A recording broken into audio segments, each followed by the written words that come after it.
सुहास देसाई ने लिखा है, प्रणाम गुरुजी, हम ध्यान करते हैं तो लिक्विड जैसा फीलिंग होता है और बाहर की कोई भी आवाज़ हमारे सामने आती है तो उस आवाज़ से हमें द्वेष या राग निर्माण होता है, इसे कैसे रोकें?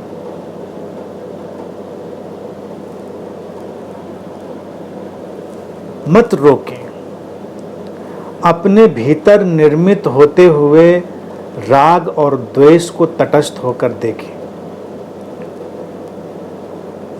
ध्यान में जाते हैं तो लिक्विड जैसा अनुभव होता है, लिखा है।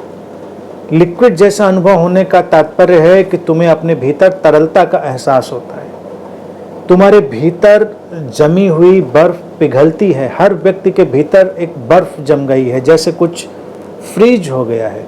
ध्यान उसको पिघलाता है। ध्यान तुम्हारे लिए तुम्हारे भीतर की बाधाओं को, तुम्हारी गांठों को, तुम्हारे अवरोधों को पिघलाने का काम करता है। लिक्विड फीलिंग केवल एक सिंबॉलिक प्रतीकात्मक फीलिंग है। वो यही फीलिंग है, यही एहसास है कि भीतर कुछ पिघल रहा है। वो तुम्हारी धारणाओं का ठोसपन हो सकता है, तुम्हारी मान्यताओं का ठोसपन हो सकता है। असली पिघलना वही होगा जब तुम्हारी जमी हुई मान्यताएं, धारणाएं, तुम्हारे जमे हुए विश्वास जो फ्रीज हो चुके हैं वो पिघलेंगे और बहेंगे, तुम तरल होगे। राग और द्वेष भी एक किस्म की कंडीशनिंग है और धारणा है। उसको देखें, उससे बचने की कोशिश न करें। हर बार उसको सजग होकर देखें कि ये क्या हो रहा है तुम्हारे भीतर, उस राग और द्वेष में क्या घट रहा है तुम्हारे भीतर।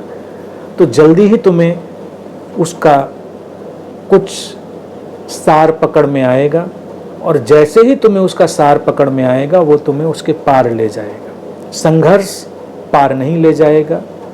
आवाज़ें, प्रलोभन, बाहर जो भी हैं, जब भी तुमसे टकराते हैं, तुम्हारे भीतर तमाम किस्म के संवेदनाओं, भावनाओं को निर्मित करेंगे। ये राग द्वेष निर्मित होंगे, कोई बात नहीं, निर्मित होने दें उनको, कोई अड़चन नहीं है।